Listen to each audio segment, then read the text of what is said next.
उच्च प्राथमिक विद्यालय तालीमगंज की विद्यालय प्रबंधन समिति यानी एसएमसी की बैठक में मैं आप सबका स्वागत करता हूं। मैं हूं समिति का अध्यक्ष मनोहर, किसान हूं। मेरी बेटी इसी स्कूल में पढ़ती है। मैं हूं मोहसिन, ग्राम पंचायत का वार्ड सदस्य। मेरा नाम राज देवी है। मेरा बेटा इस स्कूल में पढ़ता है। मैं मुकेश कुमार हूं। मेरे 2 बच्चे इस स्कूल में पढ़ते हैं। मैं शालिनी, ग्राम विकास संगठन एनजीओ में काम करती हूँ। मैं ममता, इस गांव की आंगनवाड़ी कार्यकर्ता हूँ। मैं सुमन लता, इस स्कूल की प्रधान अध्यापिका। मैं सतबीर, मैं स्कूल में अध्यापक हूँ।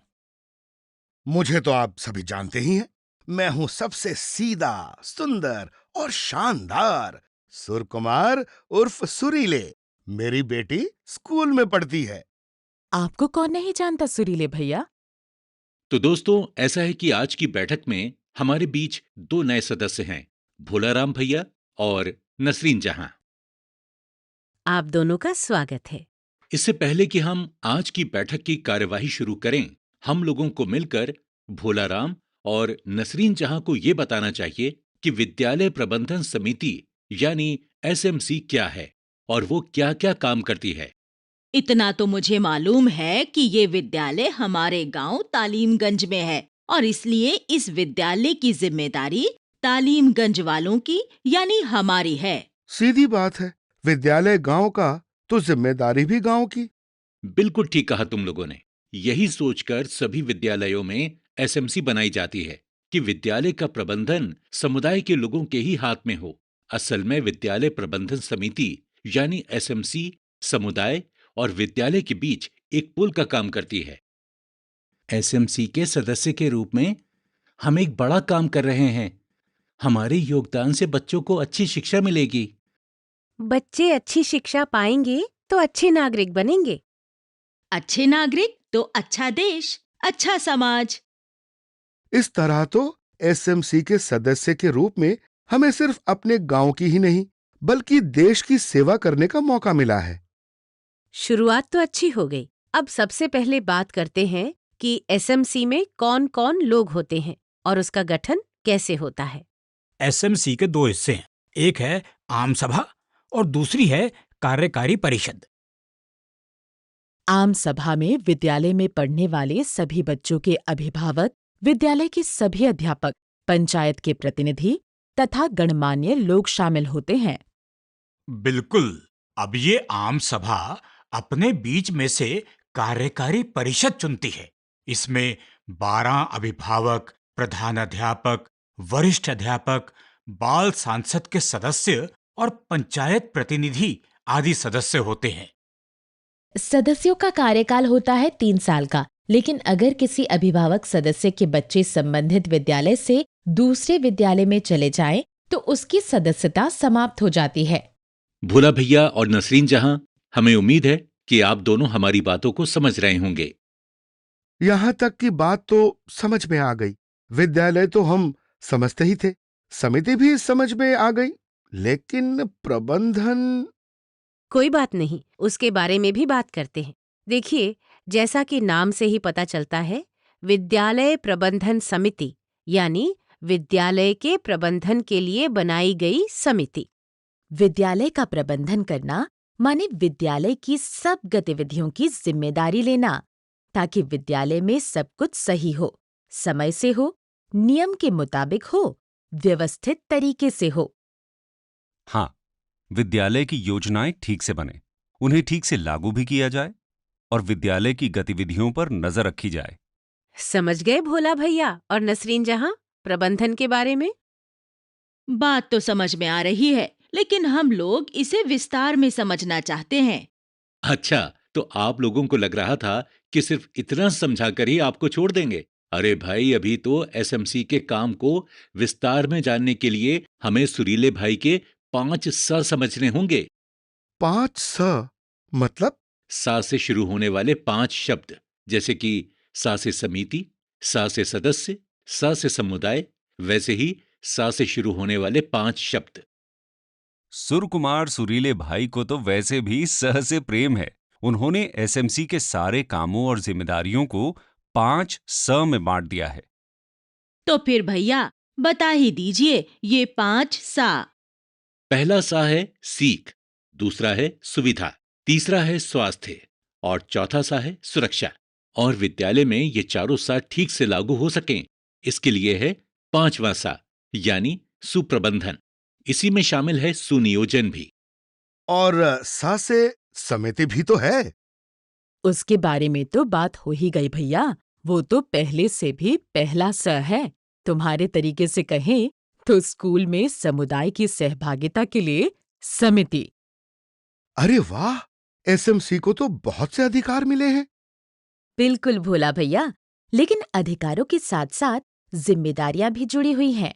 एसएमसी के सदस्य के तौर पर हमारी कई शक्तियां, कई जिम्मेदारियां और कई तरह की जवाबदेही है। अरे सुरीले, तुम तो कह रहे थे कि सभी 5 सा पर गीत बनाओगे। कोई गीत बना कि नहीं? एक नहीं, बहुत से गीत बना लिए हैं मैंने। आज जितनी भी बात होगी, मेरे गीत चलते रहेंगे। अब तक जितनी बात हुई, उसके ऊपर गीत सुनिए।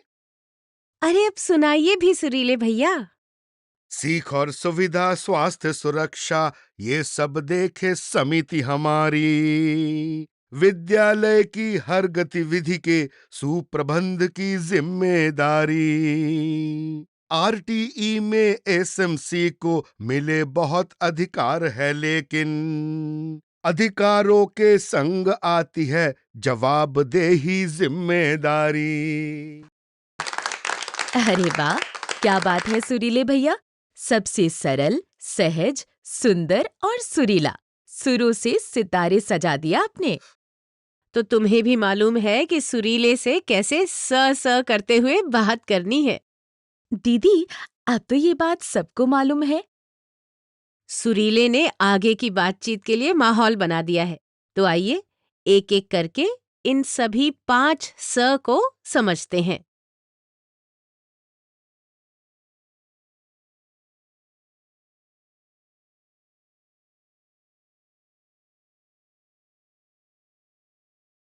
हाँ, तो मैं कह रहा था कि विद्यालय प्रबंधन समिति यानी एसएमसी के कार्यों, अधिकारों और जिम्मेदारियों को बताने वाले 5 सा में पहला सा है सीख।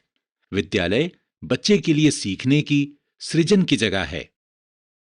यूं तो एसएमसी का हर काम कुल मिलाकर सीखने से ही जुड़ा है, लेकिन इस पहले स यानी सीख में हम उन कार्यों की चर्चा करेंगे जो सीधे बच्चे के सीखने से जुड़े हैं। तो सबसे बुनियादी काम तो ये है कि 6 से 14 साल के हर बच्चे का स्कूल में दाखिला कराया जाए। कोई भी बच्चा बिना दाखिले के रह न जाए। बिल्कुल ठीक कहा तुमने मोहसिन। इस बार तो वैसे भी ज्यादा ध्यान रखना होगा। कोरोना के दौरान बाहर काम करने वाले कई लोग गांव में वापस आए हैं। उनके बच्चों का स्कूल छूट गया होगा। हमें सरकारी निर्देशों के मुताबिक ऐसे बच्चों का भी दाखिला करवाना चाहिए। इसके अलावा गांव के कुछ लोग ऐसे भी हैं जिनकी आर्थिक स्थिति पर कोरोना के कारण प्रभाव पड़ा है।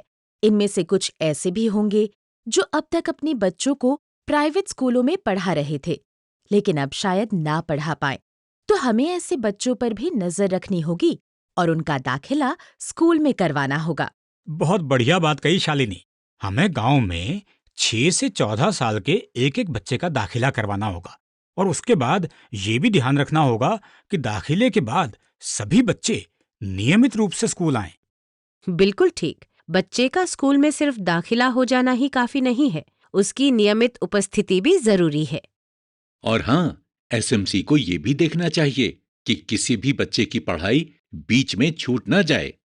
ये तो हम जानते ही हैं कि कोरोना की वजह से बहुत लंबे समय तक स्कूल बंद रहे हैं। इससे बच्चों के ड्रॉप आउट होने की संभावना बढ़ गई है। ऐसे में एसएमसी के सदस्यों को हर बच्चे के परिवार तक जाना होगा ताकि एक भी बच्चा ड्रॉप आउट ना हो जाए। उन बच्चों पर खास ध्यान देना होगा जिनका इस बार दाखिला होना है। ये तो रही कोरोना की वजह से ड्रॉप आउट की बात। हमें ये भी ध्यान रखना होगा कि बाल विवाह या बाल मजदूरी के कारण भी कुछ बच्चों की पढ़ाई छूट सकती है। बिल्कुल, ये काम तो हमें करना ही है। आप लोगों को याद है कि कैसे पिछले साल ही हम लोगों ने मोहिनी की पढ़ाई छूटने से बचाया था? हाँ, मोहिनी के घर में शादी थी। घर का काम बढ़ा तो मोहिनी का विद्यालय आना बंद हो गया। तब हम जाकर मोहिनी के माता पिता से मिले। बात उनकी समझ में आ गई और मोहिनी फिर से स्कूल आने लगी। और वो राजू? राजू की उम्र 9 साल होने वाली थी, लेकिन उसका दाखिला नहीं हो पाया था। हमने उसे विशेष प्रशिक्षण दिलवाया और उम्र के हिसाब से तीसरी कक्षा में उसका दाखिला करवा दिया। ऐसा भी होता है क्या? हाँ, अगर कोई बच्चा ज्यादा उम्र में विद्यालय में प्रवेश लेता है या बीच में ड्रॉप आउट हो जाता है, तो उसे आयु के हिसाब से कक्षा में दाखिल किया जाता है। साथ ही वो दूसरे बच्चों के बराबर आ सके, इसके लिए उसे विशेष प्रशिक्षण भी दिया जाता है। इसी बात पर कुछ हो जाए सुरीले भैया। हो तो जरूर जाएगा, लेकिन ऐसे कहने से हम कुछ नहीं सुना पाएंगे। अरे भूल गए थे भाई। तो स्वर और संगीत के सबसे सीरियस साधक सुरकुमार सुरीले, एक सुंदर सा सुर सजा दो श्रीमान। ये हुई ना बात। लीजिए सुनिए। 6 से 14 साल के हर एक बच्चे का दाखिला कराएं, बीच पढ़ाई छूट न जाए, विद्यालय में नियमित आए। सही आयु पर एडमिशन से जो बच्चे रह जाते हैं, उन बच्चों को उम्र मुताबिक कक्षा में दाखिला दिलाएं। वाह वाह, क्या खूबसूरती से समझाया है तुमने। वो तो है, लेकिन अभी स से सीख की बात पूरी नहीं हुई। ठीक कहा दीदी। हम ये भी देखते हैं कि विद्यालय में बच्चों के अनुपात में पर्याप्त शिक्षक हों और सभी अध्यापक नियमित रूप से समय पर विद्यालय आएं। हम ये भी देखते हैं कि कक्षा एवं विषय के अनुसार शिक्षण की प्रगति कैसी चल रही है। इसमें अगर कोई दिक्कत है तो हम अध्यापकों के साथ मिलकर उसे दूर करने का प्रयास करते हैं। मतलब? अब मतलब मैं बताता हूँ। जैसे जैसे बच्चे एक कक्षा के बाद दूसरी कक्षा में जाते हैं, उसके हिसाब से उनकी सीख का स्तर बढ़ना चाहिए। उदाहरण के लिए, अगर कोई बच्चा दूसरी कक्षा पास करके तीसरी में जाता है, तो उसे 99 तक के अंक लिखना और पढ़ना आना चाहिए। लेकिन 1 साल बाद, यानी तीसरी कक्षा पास करने के बाद, इस बच्चे को 999 तक के अंक लिखने और पढ़ने आने चाहिए। ये तो थी गणित की बात। ऐसे ही हर विषय के लिए सीख का लक्ष्य तय किया गया है। एसएमसी को ये लक्ष्य हासिल करने में अध्यापकों की मदद करनी होती है।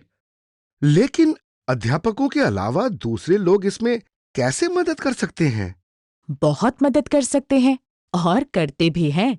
जिन बच्चों का सीख का स्तर कम है, हम उनके अभिभावकों के साथ मिलकर बात करते हैं और बच्चे की सीखने के स्तर में सुधार करने की कोशिश करते हैं। इस बार कोरोना की वजह से वैसे भी हालात मुश्किल हैं। स्कूल भी बहुत दिनों के बाद खुले हैं। ऐसे में हमें पहले से ज्यादा कोशिश करनी होगी कि बच्चों की सीख पर कम से कम असर पड़े। बिल्कुल, इसके लिए हमें समुदाय के सभी लोगों को साथ में लेना होगा। अभिभावकों को, किशोर किशोरियों को, एनजीओ के कार्यकर्ताओं को, महिला समूह के सदस्यों को, पंचायत के लोगों को, सभी को इस काम से जोड़ना होगा। हर बार हम ये भी देखते हैं कि पाठ्यक्रम कितना पूरा हुआ। इस बार शायद पाठ्यक्रम कुछ घटाया जाए। फिर भी हमें इसका ध्यान रखना होगा कि तय समय पर सारा पाठ्यक्रम पूरा हो जाए। इसी बात पर हमसे कुछ सुन भी लीजिए।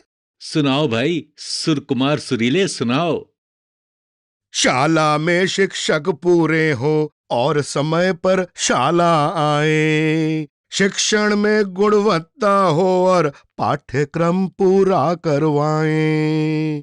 शिक्षण की उपलब्धि का भी समय समय मूल्यांकन हो। सीखने में कोई दिक्कत हो तो मिलजुल करके हम सुलझाएं। अभी तो सुरीले भैया और भी सुनाएंगे, क्योंकि स से सीख की बात अभी पूरी नहीं हुई है। हम जानते हैं कि बच्चों के सीखने की प्रक्रिया में शिक्षण अधिगम सामग्री यानी टीएलएम जरूरी है। हम देखते हैं कि टीएलएम विद्यालय में उपलब्ध हो और इसका भरपूर इस्तेमाल भी किया जाए। शिक्षक बच्चों को गतिविधियों के द्वारा भी सिखाएं। हम चाहते हैं कि बच्चों की रचनात्मकता बनी रहे, उनकी प्रतिभा निखरे और उनका शैक्षणिक विकास भी अच्छी तरह से हो। इसके लिए हम विद्यालय में प्रतियोगिताओं आदि शिक्षणेतर गतिविधियों का आयोजन करवाते हैं। कभी-कभी हम किसी कलाकार, कहानीकार, मूर्तिकार, शिल्पकार इत्यादि को विद्यालय में बच्चों से मिलवाते हैं या बच्चों को उनके पास ले जाते हैं। जैसे पिछले सत्र में हमने पास के गांव में रहने वाली झरना दीदी को विद्यालय में बुलाया था। झरना दीदी कहानियां और कविताएं लिखती हैं। अरे हाँ, उन्होंने बच्चों को अपनी रचनाएं सुनाई भी और उन्हें कहानियां, कविताएं लिखने के तरीके भी बताए।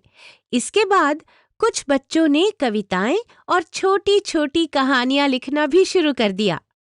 ऐसे ही रहमान भैया भी तो आए थे। वही जो कागज के खिलौने बनाते हैं। हाँ वही, बच्चों को बड़ा मजा आया था उस दिन। और सीखा भी तो कितना बच्चों ने। ऐसे ही बच्चों में आत्मविश्वास लाने के लिए, उनमें सामूहिकता की भावना बढ़ाने और नेतृत्व की क्षमता बढ़ाने के लिए हमने विद्यालय में मीना मंच, राजू मंच और कुछ जगहों पर गार्गी मंच की गतिविधियों को भी बढ़ावा दिया है। मजे मजे में गीत कहानी खेल खेल में पढ़ते जाएं, सहभागी गतिविधियों से और टीएलएम से खूब सिखाएं, कला गीत संगीत आदि से ज्ञान मिले और हुनर बढ़े। अध्यापक शिक्षण की ये सब रोचक विधियां जब अपनाएं। अरे वाह, बहुत अच्छे। अरे कुछ ना कहिए, अभी पूरा नहीं हुआ है। नए नवेले हुनर सिखाएं और आत्मविश्वास बढ़ाएं। विद्यालय के बच्चों को कुछ ऐसे लोगों से मिलवाएं। मीना मंच से सामूहिकता और सामाजिकता आए। विद्यालय के हर एक बच्चे को बेहतर इंसान बनाएं। अरे वाह, अपने सुरीले ने तो कमाल ही कर दिया। सुर सम्राट सुरीले भैया जिंदाबाद जिंदाबाद। तो भैया भोलाराम और नसरीन जहां, आप दोनों स से सीख की बात तो अब समझ ही गए होंगे। बिल्कुल दीदी। ये तो बहुत अच्छी बात है, लेकिन कोरोना को ध्यान में रखते हुए हमें सीखने सिखाने के तौर तरीकों में कुछ बदलाव भी करने होंगे। हमें ये सुनिश्चित करना होगा कि बच्चों का स्वास्थ्य भी प्रभावित न हो और उनके सीखने में भी कमी न आने पाए। इसके लिए अध्यापकों को बच्चों के साथ ज्यादा समय देना होगा, क्योंकि अब बच्चों को दूर दूर बैठना होगा, तो शायद क्लास का स्वरूप भी कुछ बदलना पड़े। कुछ स्थितियों में मोबाइल द्वारा शिक्षा देने के लिए भी खुद को और बच्चों को तैयार करना होगा।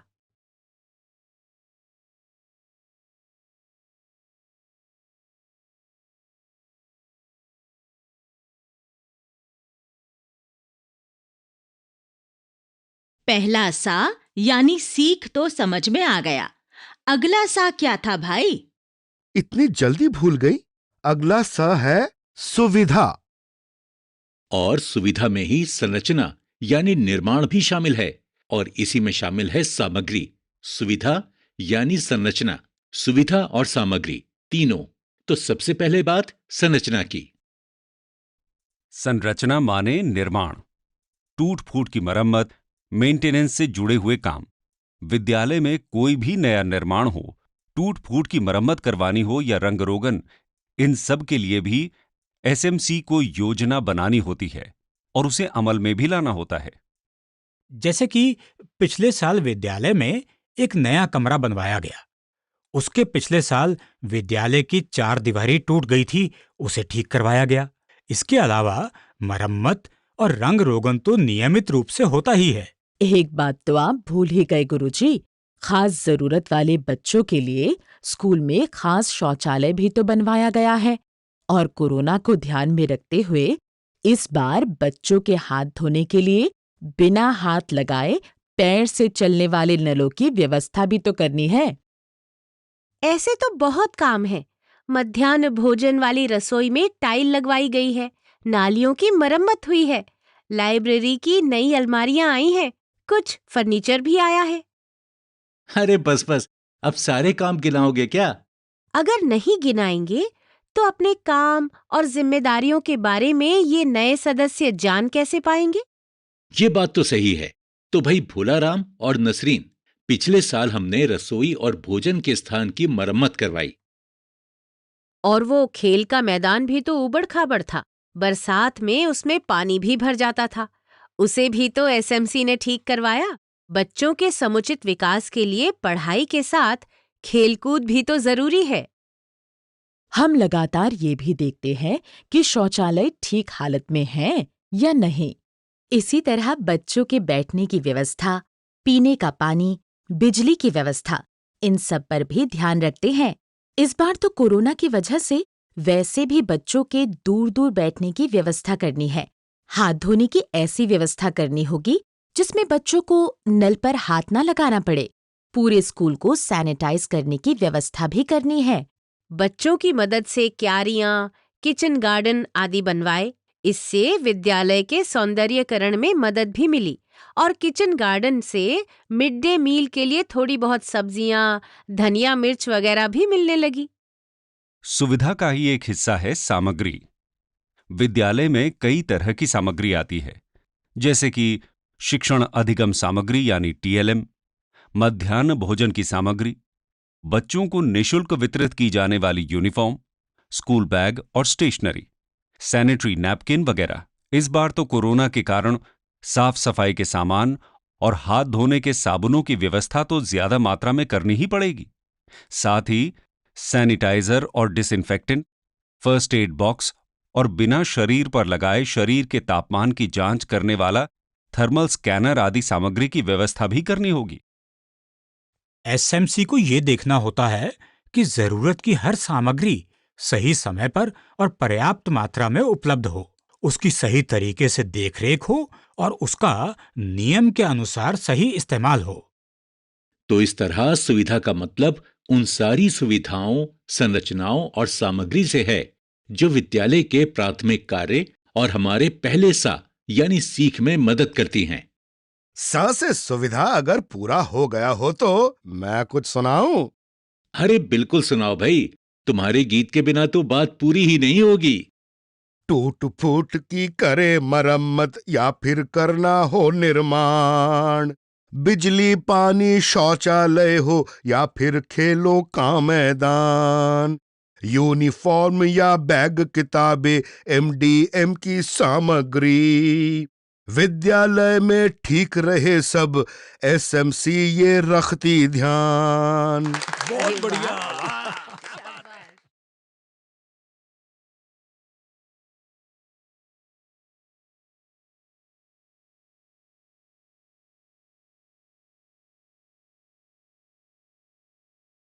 सुप्रबंधन का मतलब है स्कूल का अच्छे से प्रबंधन, मैनेजमेंट।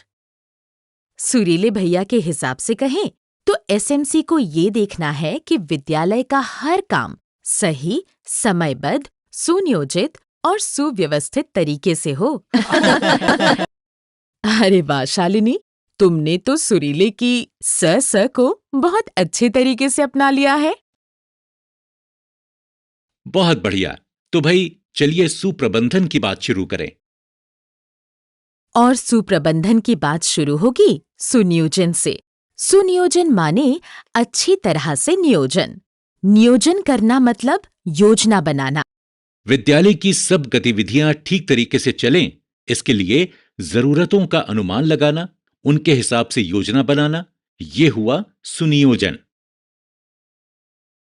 वैसे तो हम लोग लगातार योजना बनाते हैं, लेकिन सुनियोजन से जुड़ी हुई सबसे महत्वपूर्ण गतिविधि है विद्यालय विकास योजना। ये विद्यालय की 3 साल की योजना होती है।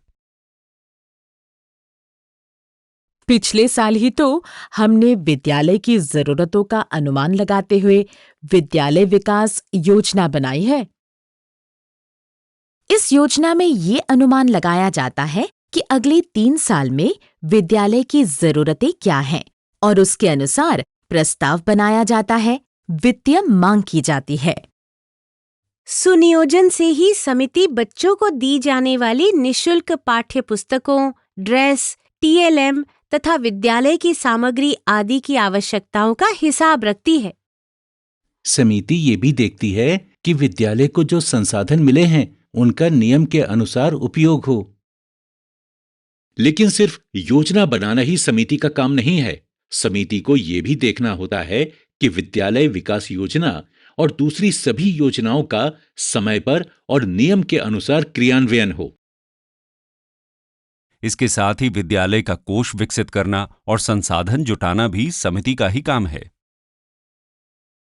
कोष संसाधन जुटाना मतलब समझ में नहीं आया। अरे भोलाराम भैया, सरकार से जो पैसा मिलता है वो तो है ही, इसके अलावा समिति अपने संसाधन भी जुटा सकती है। अच्छा, ऐसा भी होता है? बिल्कुल होता है।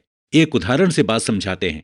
हमारे स्कूल में खेल का मैदान सामने की सड़क से थोड़ा नीचे था, इसलिए ज्यादा बारिश होने पर उसमें पानी भर जाता था। इसके लिए मैदान में मिट्टी भरवानी थी। मैंने इस बात को पंचायत में रखा और पंचायत ने भराव के लिए गांव के सूखे तालाब से मिट्टी निकालने की अनुमति दे दी। अब सवाल ये था कि मिट्टी को लाद कर तालाब से मैदान तक लाया कैसे जाए? इसके लिए सोहन भैया ने अपना ट्रैक्टर काम पर लगा दिया। हाँ, और इरशाद भाई ने ट्रैक्टर में डीजल डालने के पैसे दिए। इसके बाद काम शुरू हुआ। मिट्टी की लदाई और उतराई के लिए लोग अपने अपने फावड़े लेकर आ गए। कई लोगों के श्रमदान से 3 ही दिन में मैदान समतल हो गया। इस तरह हमने एक ही काम के लिए कितने लोगों को साथ में लिया। इसके अलावा मनरेगा के माध्यम से भी तो विद्यालय का कितना काम होता है। विद्यालय में ऐसे ऐसे कई काम हुए हैं, जैसे वो गोविंद राम ने अपनी माताजी की याद में बच्चों के खाने की जगह पर शेड लगवाया। ऐसे ही शालिनी की एनजीओ बच्चों के बीच कई तरह की गतिविधि करवाती है। क्या क्या गिनाएं? इतना समझिए कि एसएमसी सरकार से मिलने वाले धन के अलावा ग्राम सभा, स्वयंसेवी संस्थाओं, सांसद और विधायक निधि और अन्य लोगों से भी दान अनुदान, सामग्री तथा लोगों की सेवाएं प्राप्त कर सकती है। इससे विद्यालय के लिए संसाधन तो जुटते ही हैं, स्कूल के कामकाज में सबकी सहभागिता यानी हिस्सेदारी भी बढ़ती है। विद्यालय की गतिविधियों में समुदाय को शामिल करना, उनकी सहभागिता बढ़ाना, ये भी तो समिति का एक बड़ा काम है। बिल्कुल, एसएमसी बनाने के पीछे तो मकसद ही यही है कि विद्यालय के प्रबंधन में समुदाय के लोगों की सहभागिता बढ़े। लेकिन एक बात तो रह ही गई। वो क्या दीदी? हमने संसाधन और कोष की बात तो कर ली, लेकिन जब स्कूल के कोष की बात होगी तो हिसाब किताब की बात भी होगी, संसाधनों की बात होगी तो उनके सही इस्तेमाल की बात भी होगी। बिल्कुल सही कहा आपने। एसएमसी विद्यालय के खर्चों के बारे में निर्णय भी लेती है और खर्च का हिसाब किताब, लेखा जोखा भी रखती है। हमें यह भी देखना होता है कि विद्यालय का पैसा और संसाधन सही तरीके से और नियमों के अनुसार खर्च हो रहे हैं या नहीं। और इतने सारे काम करने के लिए एसएमसी को समय समय पर अपनी बैठक भी करनी पड़ती है। बैठक हमारे काम का बहुत जरूरी हिस्सा है। हम लोग बैठक की अच्छे से तैयारी करते हैं।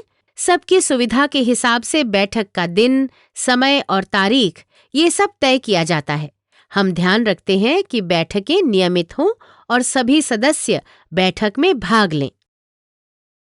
फिर जब बैठक शुरू होती है तो सबसे पहले हम पिछली बैठक में लिए गए निर्णयों की समीक्षा करते हैं, जैसे क्या क्या काम हुए, क्या क्या रह गए, क्या कमी थी, उसे कैसे सुधारा जाए। इसके बाद हम आगे की योजना पर चर्चा करते हैं। इसमें पिछले छूटे हुए कामों को भी जोड़ते हैं। हर काम के लिए जिम्मेदारियां तय होती हैं। और हाँ, हर बैठक में अगली बैठक का समय और तारीख भी तय हो जाती है। एक बैठक से दूसरी बैठक के बीच में हम बैठक में लिए गए निर्णयों को अमल में लाते हैं, उनका फॉलो अप करते हैं। और हाँ, एक जरूरी बात और, एसएमसी को इन बैठकों का रिकॉर्ड भी रखना होता है।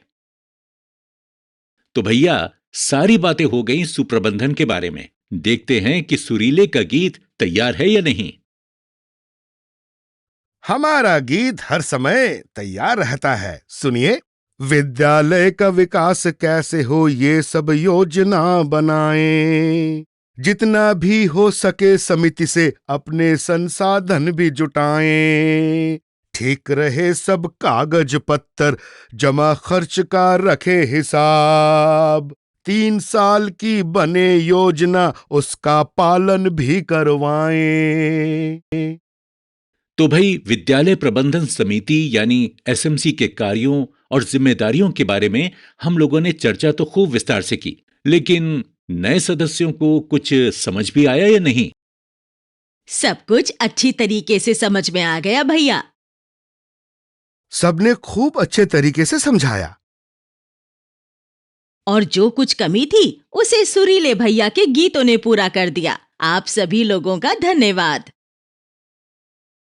अरे धन्यवाद कैसा नसरीन दीदी, आपके और भोलाराम भैया के बहाने सभी ने समिति के कार्यों और जिम्मेदारियों को एक बार फिर से दोहरा लिया। तो फिर मैं भी सबसे पहले की बात को फिर से दोहरा दूं। बिल्कुल सुरीले भैया, ये तो बहुत बढ़िया रहेगा। सीख और सुविधा, स्वास्थ्य, सुरक्षा, ये सब देखे समिति हमारी। विद्यालय की हर गतिविधि के सुप्रबंध की जिम्मेदारी। आरटीई में एसएमसी को मिले बहुत अधिकार है, लेकिन अधिकारों के संग आती है जवाबदेही, जिम्मेदारी।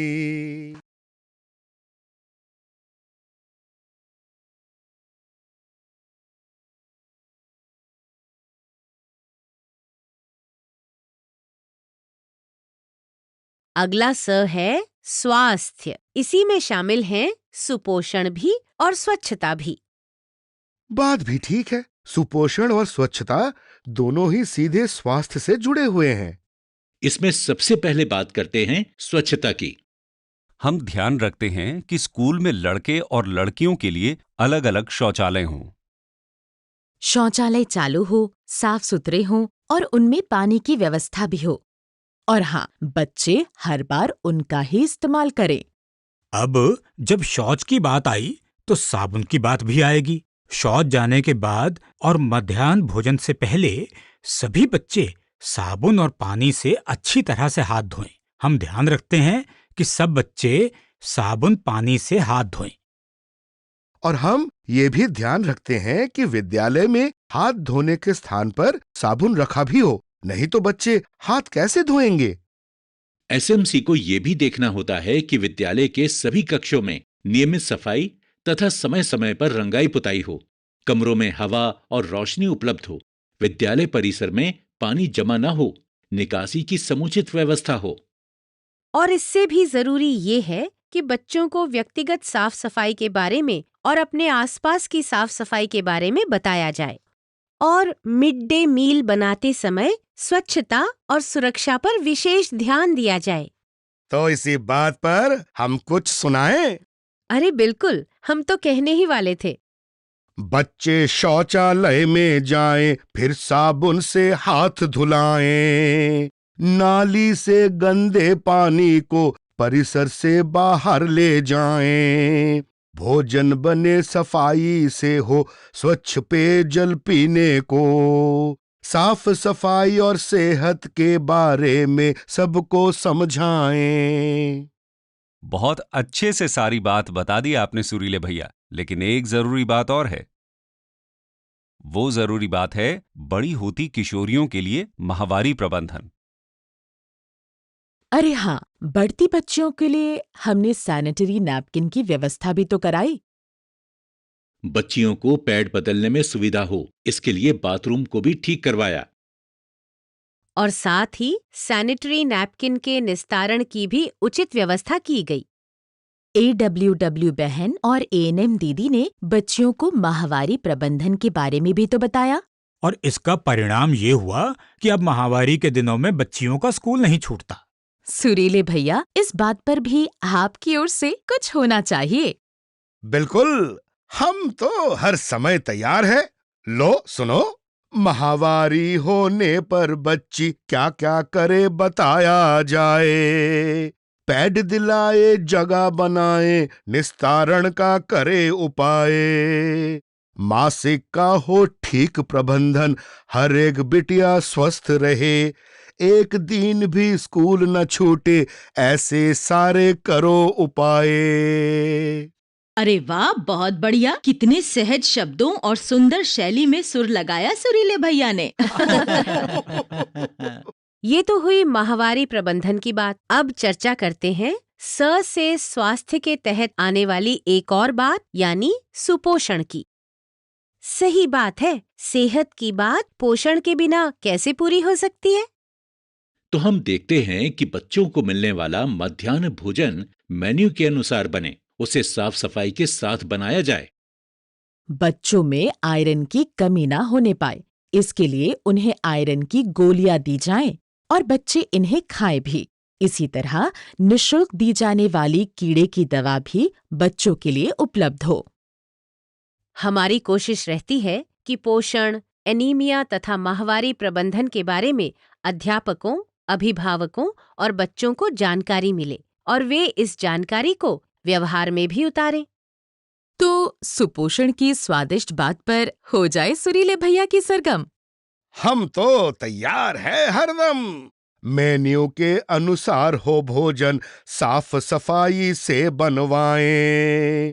आयरन और कीड़े की गोली सारे बच्चे नियम से खाएं। खान पान और एनीमिया के बारे में बच्चे जाने। पोषण ठीक रहे तभी तो बच्चे ठीक से पढ़ भी पाएं। आप तो कमाल हैं सुरीले भैया। नाम ना बदलो हमारा, हम कमाल नहीं हैं, सुरीले हैं। ये तो हुई आम दिनों में स्वास्थ्य की बात, लेकिन आजकल तो स्वास्थ्य से जुड़ा सबसे बड़ा संकट कोरोना के रूप में सामने आ गया है। जब तक ये बीमारी रहती है, तब तक हमें कई अतिरिक्त व्यवस्थाएं भी करनी होंगी। बिल्कुल ठीक कहा आपने। स्कूल खुलने से पहले स्कूल की सभी खुली, अधखुली और बंद जगहों की साफ सफाई का काम पूरा करना होगा। जिस भी चीज पर किसी के भी हाथ लग सकते हैं, उन सभी सतहों को रोजाना बार बार साफ करना जरूरी है। देखना होगा कि हाथ धोने के लिए हर समय पानी उपलब्ध हो, टॉयलेट चालू हो, साफ सुथरे हो और उनमें पानी का पर्याप्त इंतजाम हो। उन्हें समय समय पर साफ किया जाए। हमें ये भी देखना होगा कि बच्चे, अध्यापक और विद्यालय में आने वाले सभी लोग हर समय मास्क पहने रहें। समय समय पर साबुन और पानी से हाथ धोते रहें। थर्मल स्कैनर से भी सभी बच्चों और अध्यापकों और विद्यालय में आने वाले हर व्यक्ति के शरीर के तापमान की जांच की जाए। साथ ही हमें ये भी सुनिश्चित करना होगा कि विद्यालय में तथा विद्यालय से घर के रास्ते में बच्चे कम से कम 1 मीटर की दूरी बनाए रखें।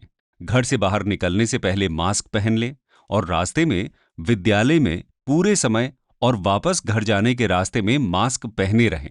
कक्षा में बच्चों के बैठने की व्यवस्था इस तरह ही करनी होगी ताकि किन्हीं 2 बच्चों के बीच 1 मीटर से कम दूरी न हो। इसके लिए कक्षा में रंग से गोले बनाने होंगे। अच्छा, ये बताओ भोला और नसरीन, बात समझ में आ रही है या नहीं? बिल्कुल, सब कुछ समझ में आ रहा है कि हमारी यानी एसएमसी की क्या-क्या जिम्मेदारियां हैं। बस एक बात मुझे जोड़नी थी। हाँ हाँ, बताओ बताओ। स्वास्थ्य से जुड़ी हुई एक और बात मुझे याद आई। वो है बच्चों का व्यायाम और खेलकूद। वो भी तो जरूरी है बच्चों की सेहत और विकास के लिए। अरे हाँ, ये जरूरी बात बताना तो हम सब भूल ही रहे थे। हम ये भी ध्यान रखते हैं कि विद्यालय में बच्चों को व्यायाम सिखाया जाए, उनके लिए खेलकूद की जगह भी हो और जरूरी सामान भी। तभी तो हमने पिछले साल खेल का मैदान ठीक करवाया था। उसी से तो मुझे भी याद आया दीदी। इसका मतलब ये है भोला भैया कि आप और नसरीन आपा सब बात ध्यान से सुन रहे हैं। तो क्या अब तक तुम्हें लग रहा था कि हम ध्यान से नहीं सुन रहे हैं, हैं?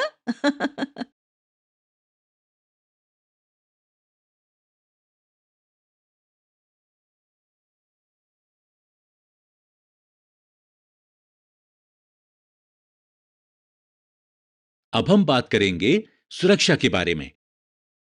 सुरक्षा का मतलब सिर्फ बच्चों को स्कूल में शारीरिक सुरक्षा देना ही नहीं है, बल्कि मानसिक सुरक्षा देना भी है। उनकी गरिमा और उनके सम्मान की सुरक्षा करना भी है। उन्हें किसी तरह के भेदभाव, उत्पीड़न या हिंसा से बचाना भी सुरक्षा में आता है। एसएमसी के सदस्य के तौर पर हम चाहते हैं कि किसी भी बच्चे के साथ किसी के भी द्वारा भेदभाव ना हो। भेदभाव मतलब?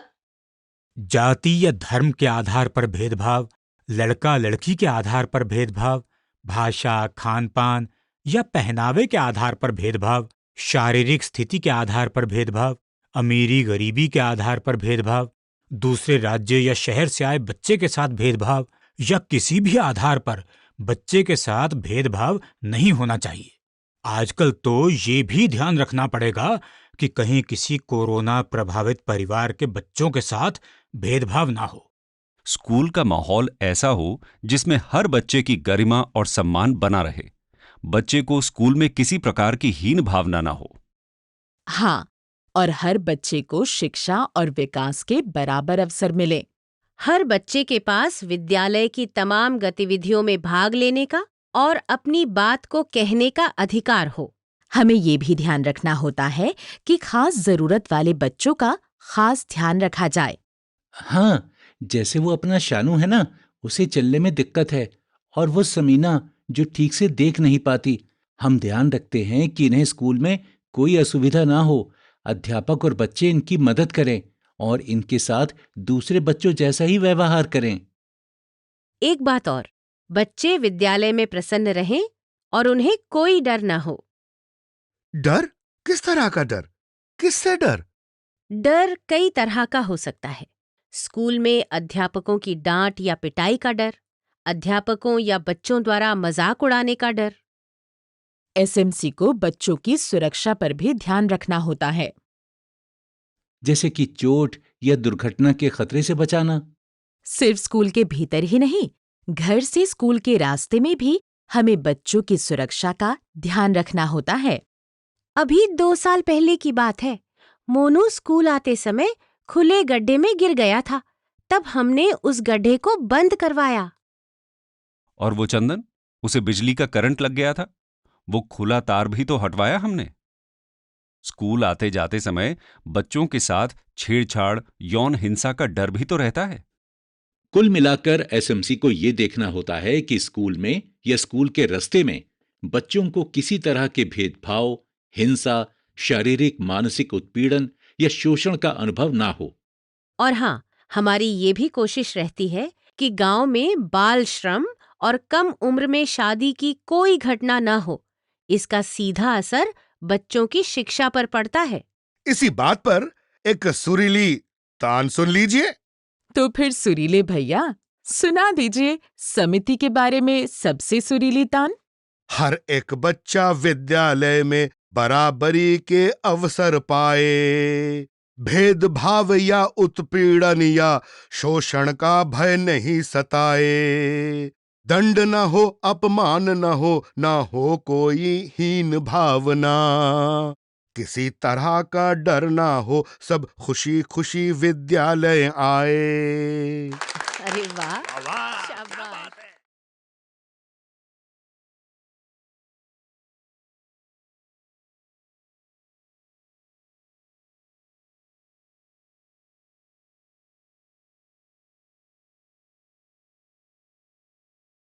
हमारे विद्यालय की विद्यालय प्रबंधन समिति यानी एसएमसी की बैठक में आप सबका स्वागत है।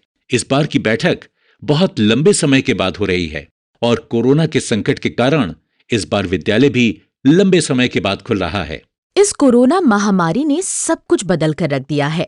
जब तक कोरोना का संकट बना रहेगा, तब तक हमारे लिए बच्चों को वापस विद्यालय में लाना, शिक्षा को पुनः जारी रखना थोड़ा चुनौतीपूर्ण जरूर है, लेकिन इसके लिए हम डटकर प्रयास करेंगे। हाँ, कोरोना की वजह से अभिभावक भी काफी डरे हुए हैं। वे ऐसे घड़ी में अपने बच्चों को स्कूल नहीं भेजना चाहेंगे। एकदम सही कहा बहन जी। आज की बैठक में हम खास तौर पर इन सब के बारे में बात करेंगे कि कैसे अभिभावकों के बीच से इस डर को दूर किया जाए और स्कूल को पुनः सुचारू रूप से प्रारंभ किया जाए, ताकि बच्चे वापस स्कूल आकर उचित शिक्षा प्राप्त कर सकें। हम हर अभिभावक को ये सूचित करेंगे कि बच्चों को कोरोना से सुरक्षित रखने के लिए स्कूल में पूरी एहतियात बरती जा रही है।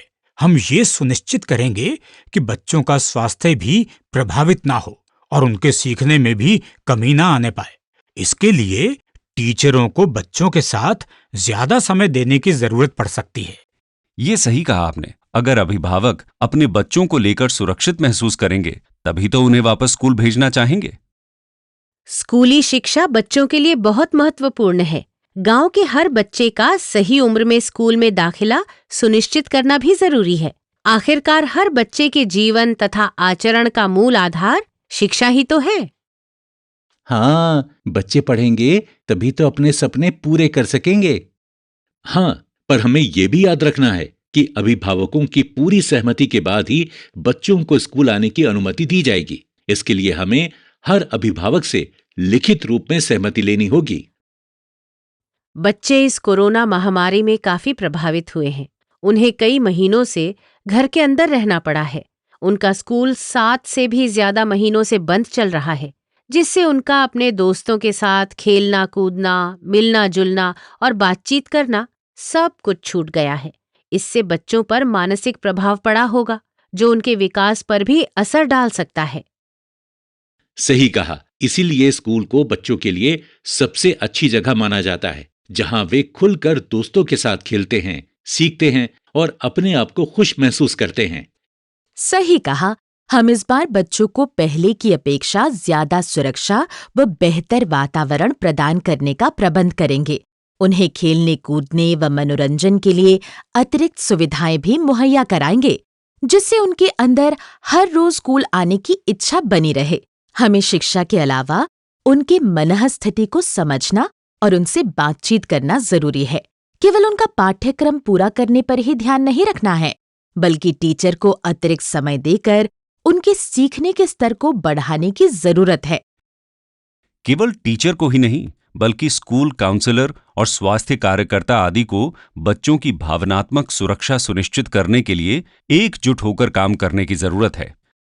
बच्चों को सहज बनाने के लिए कक्षा में कुछ योगासनों का अभ्यास भी तो कराया जा सकता है। बच्चों के अलावा शिक्षकों को भी अपने स्वयं के मानसिक तनाव को कम करने के लिए सक्रिय कदम उठाने होंगे। स्कूल में बच्चों का मूल्यांकन अलग अलग तरीकों से भी किया जा सकता है, जैसे कि रोल प्ले, नृत्य कला, प्रश्नोत्तरी प्रतियोगिता, पहेलियां और तरह तरह के खेल और प्रस्तुतियां इत्यादि। इसके साथ ही टीचर को कोविड-19 और संबंधित मिथकों, सामाजिक भेदभाव और आशंकाओं के बारे में सभी बच्चों से बात करनी चाहिए और उन्हें सचेत करना चाहिए। स्कूल बंद होने की वजह से बच्चों के ड्रॉप आउट होने की संभावना भी बढ़ गई है।